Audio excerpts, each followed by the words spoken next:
Shri Rajendran, PV Anwar MLA ഇപ്പോൾ നമ്മുടെ മഹാഭാരതത്തിലെ അശ്വത്ഥമാവിനെ പോലെ അലയുകയാണ്, ഗതി കിട്ടാതെ. അത് ഇപ്പോൾ ഒടുവിലെത്തിയിരിക്കുന്നത് നമ്മുടെ തൃണമൂൽ കോൺഗ്രസിലെ മമതാ ബാനർജിയുടെ മുമ്പിലെത്തിയിരിക്കുകയാണ്. ഇനി എന്തായിരിക്കും PV അൻവറിന്റെ ഭാവി? അശ്വത്ഥമാവ് തീരാത്ത വേദനയുമായിട്ടാണ് അലിഞ്ഞിരുന്നത് ആണല്ലോ മഹാഭാരതത്തിൽ. പക്ഷേ ഇവിടെ PV അൻവർ തീരാത്ത പകയുമായിട്ടാണ് അലിയുന്നത്. പിണറായി വിജയനോടുള്ള അടങ്ങാത്ത പക. ആ പക തീർക്കാൻ വേണ്ടി എവിടെ പോകാം? എല്ലാ വാതിലുകളും അദ്ദേഹം തള്ളി തുറന്നു. DMK ഇവിടെ വാതിൽ തുറന്നില്ല. കോൺഗ്രസിൻ്റെ വാതിൽ പാതി തുറന്നു, പാതി ചാരി. അവിടെ നിന്നും അദ്ദേഹം ഇപ്പോൾ വളരെ അനുകൂലമായിട്ടുള്ളൊരു സാഹചര്യം കേരളത്തിൽ സൃഷ്ടിക്കപ്പെടുകയായിരുന്നു.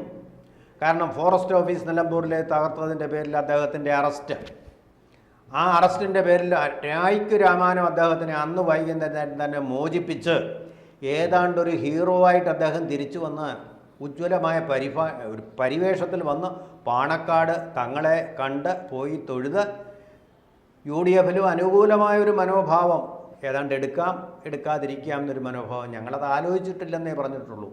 PK കുഞ്ഞാലിക്കുട്ടി സാബാണെങ്കിൽ ഇദ്ദേഹത്തെ കൊണ്ടുവരണം എന്നാണ് തൻ്റെ അഭിപ്രായം. തീരുമാനിക്കേണ്ടത് UDF ആണെന്ന് പറഞ്ഞും വെച്ചു. അപ്പോൾ ആ ഒരു സാഹചര്യം ഉപയോഗിച്ചുകൊണ്ട് UDF വന്നിരുന്നെങ്കിൽ UDF അതൊരു താങ്ങായതിനും ഇദ്ദേഹത്തിനും അതൊരു താങ്ങാകുമായിരുന്നു. ആ സമയത്ത് വിനാശകാലേ വിപരീത ബുദ്ധി എന്ന് പറയുന്ന പോലെ തൃണമൂൽ കോൺഗ്രസിൻ്റെ വിനാശകാലം തുടങ്ങിക്കഴിഞ്ഞു. അവിടെ ബംഗ്ലാദേശിലെ ഈ ജമാഅത്തെ ഇസ്ലാമി അധികാരത്തിൽ വന്നതോടുകൂടി എന്ന് പറഞ്ഞാൽ മുഹമ്മദ് യൂനിസിൻ്റെ പേരിൽ അവരാണ് ഭരിക്കുന്നത് അവിടെ. അപ്പോൾ അവിടുത്തെ ഭദ്രാലോകം എന്നൊക്കെ പറയുന്നത് ബംഗ്ലാദേശിനും അവിടുന്ന് ഇപ്പോൾ വന്നുകൊണ്ടിരിക്കുന്ന മുസ്ലിങ്ങൾക്കും എതിരായിട്ടുള്ള ഒരു മനോഭാവം, രാഷ്ട്രീയ അന്തരീക്ഷവും വന്നു കഴിഞ്ഞ സമയത്ത് തൃണമൂൽ കോൺഗ്രസ് നേതാവ് മമതാ ബാനർജി തന്നെ തലയിൽ കൈവച്ച് പറഞ്ഞു, ക്രിമിനലുകളെയെല്ലാം മോദി ഇങ്ങോട്ട് അയക്കുകയാണെന്നും. മോദി അല്ല അയക്കുന്നത്, മുഹമ്മദ് യൂനിസാണ് വന്നുകൊണ്ടിരിക്കുന്നതെന്നുള്ള കാര്യം ആദ്യമായിട്ട് അദ്ദേഹമല്ല ആ മഹതി സമ്മതിച്ചിരിക്കുകയാണ്. ആ ഒരു അവസരത്തിലാണ് ഇദ്ദേഹം അവിടെ പോയി അതിലോട്ട് ചേർന്ന് കൊടുത്തത്. അതും അദ്ദേഹത്തിനെ ജ്ഞാനസ്നാനം ചെയ്യിച്ച് പാർട്ടിയിലേക്ക് എടുത്തത് അഭിഷേക് ബാനർജി, മമതാ ബാനർജിയുടെ അനന്തരവൻ, അടുത്ത ബന്ധു. കുടുംബഭരണമാണ് ഏറെക്കുറെ അവിടെ നടക്കുന്നത്. ഈ അഭിഷേക് ബാനർജിയാണ് 30,000 കോടി അധ്യാപകരെ നിയമിക്കുന്നതിൻ്റെ പേരിൽ എടുത്തത്. നമ്മുടെ ഇവിടെ ഈ സഹകരണ ബാങ്കിലെ നിയമനത്തിൻ്റെ പേരിൽ നമുക്കറിയാമല്ലോ, വയനാട്ടിൽ ആത്മഹത്യ വരെ ചെന്നെത്തിയ സംഭവം. ഓരോ ജോലിക്കാരിൽ നിന്നും പണം വാങ്ങിക്കുക. ആ പണം വാങ്ങിച്ചാണ് ഖജനാവിൽ നിന്നും പാർട്ടിക്കാരുടെ ഭരണമാണല്ലോ, പാർട്ടിക്കാരെടുത്ത സ്വർണത്തിന് പകരമായിട്ട് വയ്ക്കുന്നത്. ഈ പണമാണ് ഉപയോഗിക്കുന്നത്. അത്ര വലിയ തട്ടിപ്പ് നടത്തിയ അഭിഷേക് ബാനർജി സ്കൂൾ അധ്യാപകരിൽ നിന്ന് കോഴ വാങ്ങിച്ചിട്ട്, അത് ഹയർ സെക്കൻഡറി സ്കൂളുകളാണ്, ഗവൺമെൻറ് സ്കൂളുകളാണ്. CBI അന്വേഷണം, ഹൈക്കോടതിയുടെ രോഷം ഗവൺമെൻറ് സ്കൂളിലേക്കാണ്, അത് ഗവൺമെൻറ് സ്കൂളിലേക്ക്.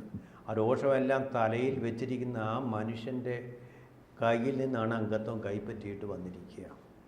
വല്ല കാര്യമുണ്ട് കേരളത്തിൽ ഈ തൃണമൂൽ കോൺഗ്രസ് എന്ന് പറയുന്ന സാധനത്തിന് എന്തെങ്കിലും ഫുട് പ്രിൻ്റ് ഉണ്ടോ? ഇങ്ങനെ പറഞ്ഞ ആർക്കെങ്കിലും അറിയാമോ? മമതാ ബാനർജി കാണിക്കുന്ന ഭ്രാന്തും പേക്കൂത്തുമൊക്കെ കണ്ടിട്ട് ആൾക്കാർ രസിക്കുമെന്നല്ല, എന്തെങ്കിലും തരത്തിലുള്ള ഫുട് പ്രിൻ്റ് ഇവിടെ ഉണ്ടോ? ഇന്ത്യ സഖ്യത്തിൻ്റെ ഭാഗമാണ്, എന്നാൽ കോൺഗ്രസുമായിട്ട് നിരന്തരമായ അടിയിലാണ് അവർ. ഇന്ത്യ സഖ്യത്തിൻ്റെ ഭാഗമാണ് CPM അവരുടെ ഏറ്റവും വലിയ ശത്രുവാണ്. BJPയേക്കാൾ കൂടുതലായിട്ട് എതിർക്കുന്നത് അവർ തൃണമൂൽ കോൺഗ്രസിനെയാണ്. കോൺഗ്രസ് ഏതാണ്ട് അതേപടി തന്നെ യാതൊരു വിധമായ പക്വതയില്ലാതെ എന്തു ഭ്രാന്തമായ ആവേശത്തിൽ കാര്യങ്ങൾ നടത്തുന്ന ഒരു രാഷ്ട്രീയ നേതാവിൻ്റെ ഇരുത്തം ഇല്ലാത്ത ആ സ്ത്രീയുടെ പാർട്ടിയിൽ ചേർന്നിരിക്കുന്നു. ഏതാനും മാസങ്ങൾ അല്ലെങ്കിൽ വർഷങ്ങൾ മാത്രം നിലനിൽപ്പുള്ള ഒരു പാർട്ടിയാണ് തൃണമൂൽ കോൺഗ്രസ്.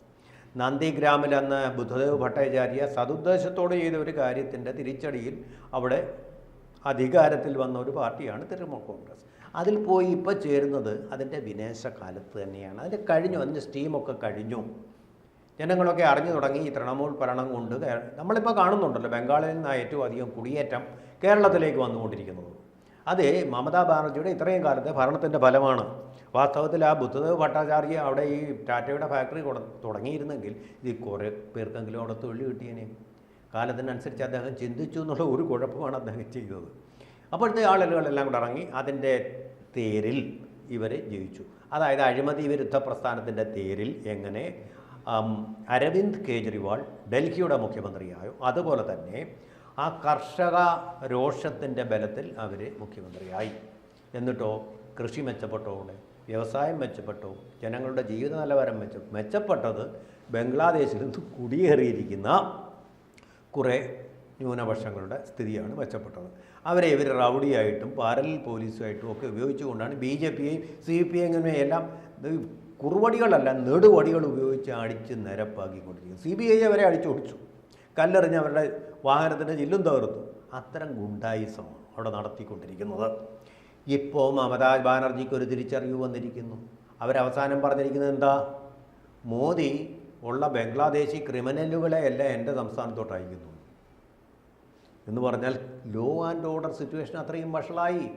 അവർ പ്രോത്സാഹിപ്പിച്ച് റേഷൻ കാർഡും ആധാർ കാർഡും വോട്ടർ ID കാർഡും എല്ലാം കൊടുത്ത് അവർ പൗരന്മാരായി കഴിഞ്ഞു.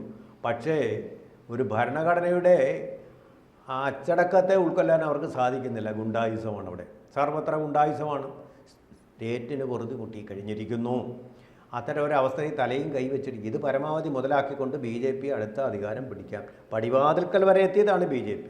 അടുത്ത തവണ അവർ മിക്കവാറും പിടിച്ചിരിക്കും.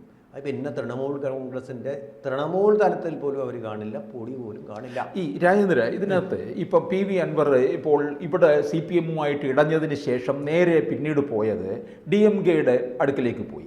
അവിടെ നിന്ന് ഇപ്പോൾ തൃണമൂലിലേക്ക് വന്നത്. ഈ DMK നമുക്കറിയാം തമിഴ്നാട്ടിൽ മാത്രം നിൽക്കുന്നു, തൃണമൂല് ബംഗാളിൽ മാത്രം നിൽക്കുന്നു. അങ്ങനെ പ്രാദേശികമായിട്ട് ഒതുങ്ങി നിൽക്കുന്ന രാഷ്ട്രീയ പാർട്ടികൾ, എന്നാൽ പക്ഷേ ദേശീയ തലത്തിൽ അവർ ശ്രദ്ധേയരമാണെന്നുള്ളതാണ്.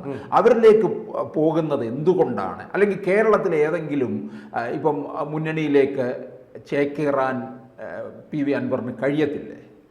നിവർത്തികേട് കൊണ്ട് എന്നുള്ളതാണ് ഉത്തരം. ഇദ്ദേഹത്തിനെ ആരാ സ്വീകരിക്കും? ഇദ്ദേഹത്തിൻ്റെ രാഷ്ട്രീയ പശ്ചാത്തലം എന്താണ്? പറഞ്ഞ പോലെ ആര്യാടൻ മുഹമ്മദിൻ്റെ മകൻ ഷൗക്കത്ത് ആര്യാടൻ അദ്ദേഹത്തെ തോൽപ്പിച്ചു എന്നുള്ള ഒരു കാര്യം മാത്രമേ ഉള്ളൂ. ഷൗക്കത്ത് എന്ന് പറയുന്നത് നല്ല തിളക്കമാർന്ന വ്യക്തിത്വമുള്ള ഒരു വ്യക്തിയാണ്. കല ആണ് അദ്ദേഹത്തിൻ്റെ രാഷ്ട്രീയത്തേക്കാൾ പ്രധാനമെന്ന്. പക്ഷേ ആര്യാടനെ പോലെ സംശുദ്ധമായിട്ടുള്ള പശ്ചാത്തലമുള്ള ഒരാൾ തന്നെയാണ് ഷൗക്കത്ത് ആര്യാടൻ. ആർക്കും സംശയമില്ലല്ലോ, വിജയനാഥിനും സംശയമില്ലല്ലോ. അതേസമയം PV അൻവർ അങ്ങനെയാണെന്ന് പറയാൻ പറ്റുമോ? പരിസ്ഥിതി നിയമങ്ങൾ ലംഘിച്ചുകൊണ്ട് അവിടെ ലാഭക്കൊതിയിൽ വ്യവസായം, പാർക്കായിക്കോട്ടെ എന്തുമായിക്കോട്ടെ, അത് വ്യവസായം തന്നെ നടത്താൻ ഉദ്യമിച്ച ആളാണ്. അദ്ദേഹത്തിൻ്റെ താല്പര്യം CRO ലൈനിലെ ചെമ്പു ഖനികളിലാണ്. വ്യവസായിയാണ്. നിയമസഭ കൂടുമ്പോൾ അവിടെയെങ്ങും അദ്ദേഹത്തെ കാണാറില്ല, ചെമ്പ് ഖനികളിലേക്കാണ് പോകുന്നത്. ഇത്രയും കാലം ഇദ്ദേഹം MLA ആയിരുന്നല്ലോ. ഒരു തവണ പോലും ഈ സ്വർണ്ണക്കടത്തുകാരെ വേട്ടയാടുന്ന കാര്യം ഇദ്ദേഹം പരാമർശിച്ചോ? വനപാലകർക്കെതിരെ അദ്ദേഹം പരാമർശങ്ങൾ നടത്തിയോ? പോലീസിനെതിരെ പരാമർശം നടത്തിയോ? എപ്പോഴാണ് ചെയ്തത്? സ്വർണ്ണക്കടത്ത് വേട്ട MR അജിത് കുമാറിൻ്റെ നേതൃത്വത്തിൽ പുരോഗമിച്ചപ്പോൾ മാത്രമാണ്. എന്ന് പറഞ്ഞാൽ സ്വർണ്ണക്കടത്ത് കുറഞ്ഞപ്പോൾ. സ്വർണ്ണക്കടത്ത് വേട്ടയിൽ കസ്റ്റംസിനെ കടത്തി വെട്ടിക്കൊണ്ട് MR അജിത് കുമാർ മുന്നേറിയപ്പോഴാണ് ഇദ്ദേഹം പിണറായി വിജയനെതിരെ തിരിഞ്ഞത്, P ശശിക്കെതിരെയൊക്കെ പ്രതികരിച്ചത്. എന്തേ ഇത്രയും നാൾ അറിയാൻ വയ്യായിരുന്നു ഇദ്ദേഹം? പെട്ടെന്നുണ്ടായ വെളിപാടാണ്. അപ്പോൾ ഒരു നാടകം കളിച്ച്, നാടകം കണ്ടുകൊണ്ട് ജനങ്ങളെല്ലാം അങ്ങ് തൽക്കാലത്തെ ഒരു മാജിക് എന്നുള്ളതേ ഉള്ളൂ. പിന്നെ അത് ജനങ്ങൾ തിരിച്ചറിഞ്ഞു കഴിഞ്ഞു. ഇദ്ദേഹം എന്നിട്ട് പോയി നിലമ്പൂരിലെ പോസ്റ്റ് ഓഫീസ് അടിച്ച് തകർത്തിട്ട് അന്ന് അദ്ദേഹത്തിന് ജാമ്യം കിട്ടി. അത് വലിയൊരു സംഭവം, സർക്കാരിന് തിരിച്ചടിയെന്നാണ് പറഞ്ഞത്. അപ്പോൾ വിജയനാഥ് വായിച്ചു നോക്കിയോ കണ്ടീഷൻ കോടതി കൊടുത്തിരിക്കുന്നത്? നഷ്ടപരിഹാരം നൽകണം. അല്ല, ലക്ഷക്കണക്കിന് രൂപ, എത്രയെന്ന് കൃത്യമായിട്ട് ഓർക്കുന്നില്ല, കോടതി കെട്ടിവെച്ചിട്ടാണ് ഇറങ്ങിയത്. കാരണം അങ്ങനെയുള്ള പൊതുമുതൽ നശിപ്പിക്കുന്നത് കുറ്റമാണ്, ക്രിമിനൽ കുറ്റമാണ്. അതിന് പണം കൊടുക്കേണ്ടി വരും, നഷ്ടപരിഹാരം കൊടുക്കേണ്ടി വരും. കണ്ടീഷണലായിട്ടാണ് ജാമ്യം കൊടുത്തിരിക്കുന്നത്. അദ്ദേഹത്തിനെ അറസ്റ്റ് ചെയ്ത് തെറ്റാണെന്ന് ഒരു കോടതി ഇതുവരെ പറഞ്ഞിട്ടില്ല. ശിക്ഷ അനുഭവിക്കേണ്ടി വരും. തൽക്കാലം അദ്ദേഹത്തിന് ഈ പണം കെട്ടിവെച്ചുകൊണ്ട് മറ്റെങ്ങും പോയില്ലെന്നുള്ളൊരു ജാമ്യത്തിൽ വിട്ടിരിക്കുക. അത് വലിയ വിജയമൊന്നുമല്ല.